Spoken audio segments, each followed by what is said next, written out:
Hi, everybody. Okay,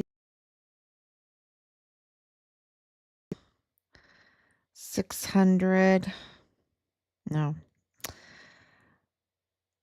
1,765 days since Richard was forcibly removed from his Fort Bliss barracks room.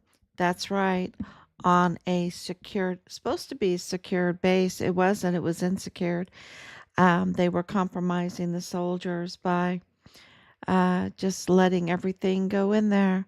Um, which was deflecting attention, right, from their own criminal activity and also compromising the soldiers. And of course, Richard was forcibly taken because he didn't want to go along with that kind of nonsense, that kind of crime.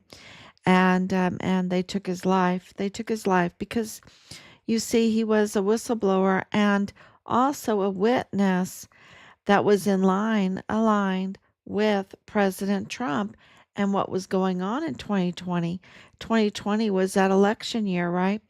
2019 and 2020, there were ongoing investigations and audits going on. And the AG were all over the barracks because of Halliday. We have reports that the ICE were coming on to Fort Bliss. That's why you had this campaign.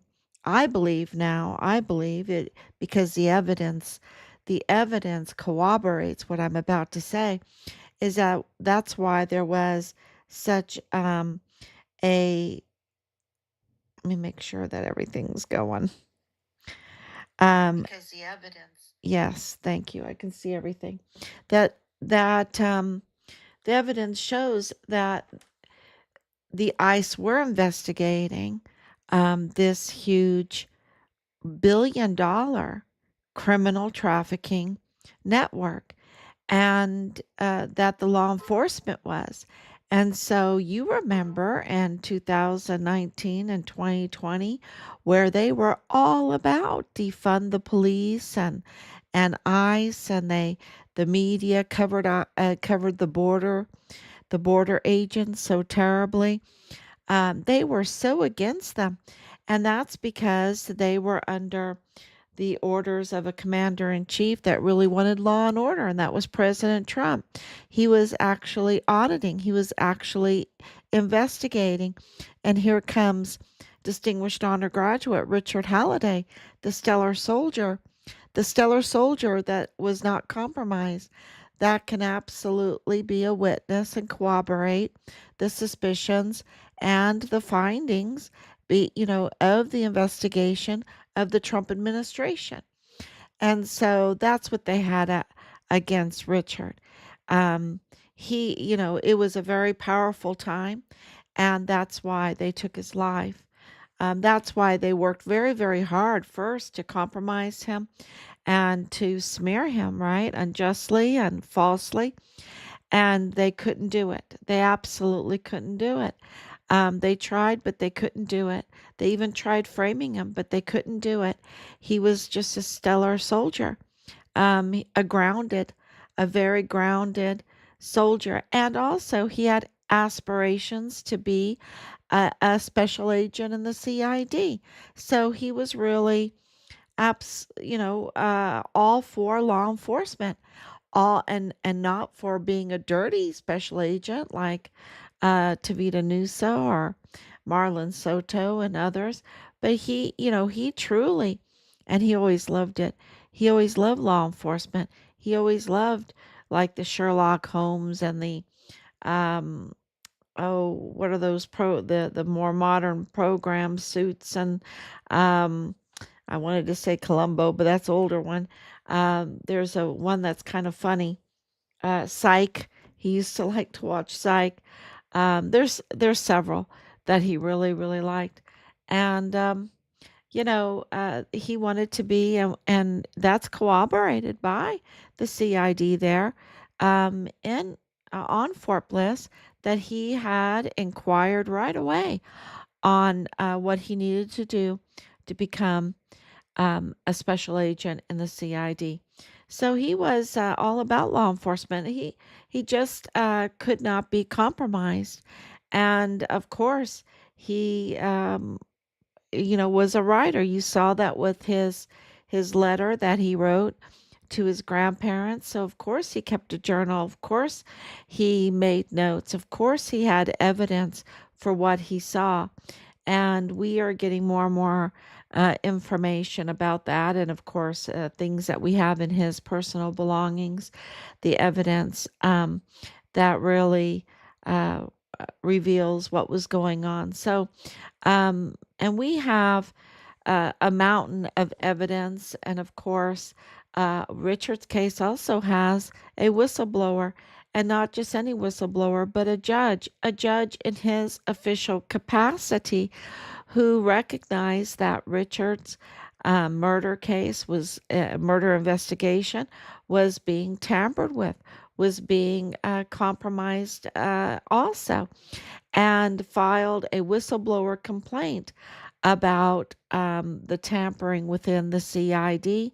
And, so it was imperative that that accountability be held, because how many other cases, if they get away with this one, how many other cases are they going to tamper with? Are they going to obstruct justice with? So as a judge in his official capacity, he put his career on the line in 2020 and 2022 when he um, called us and filed the complaint. But you can imagine those years were just very volatile, and so we're very, very grateful because they corroborated all the other evidence that we have, like with Nidal Baem, that absolutely was filed. And as you know, on January 24th, just 4 days after President Trump took office, um, the Department of Defense uh, classified Richard's death, Richard's murder, in the line of duty, which has huge legal implications because it really shows that the leadership was negligent and derelict.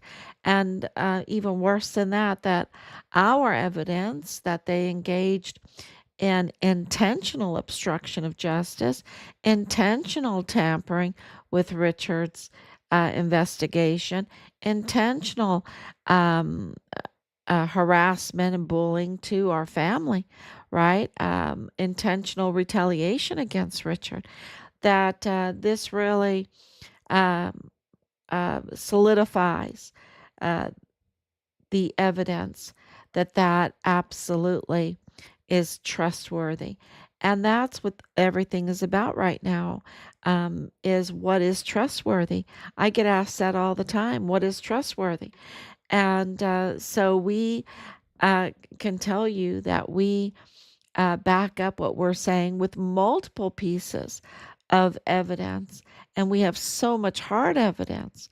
And you can see that we're right because the DOD, without even Richard's remains, and I know they have them, we know that they have them because evidence confirms that they have them. Um, but without revealing the remains to us and to the public, they were driven to declare Richard because there's no other option. Killed in the line of duty. And that's on Fort Bliss, y'all. That's in the paperwork on Fort Bliss. So that is really, um, really important. Let's see if I get a signal.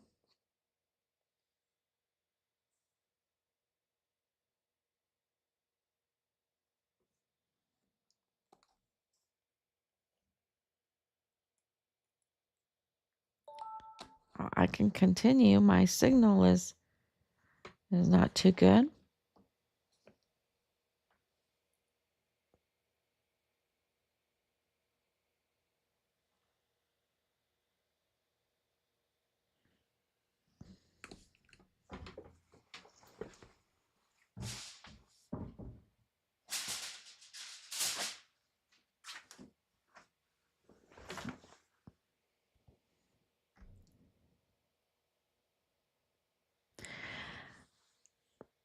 So I can repeat that so there's no lag, but we're having, it looks like some signal problem. Um, day in and day out, we do this. There's plenty of evidence to back up exactly what we're saying. So we'll see if it comes on, oh, there it is. There it is. Okay, thank you. Viva Street. Okay, I don't know what. Mm.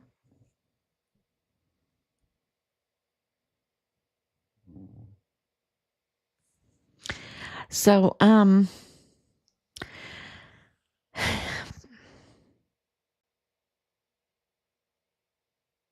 maybe I'll try again. Maybe I'll try again.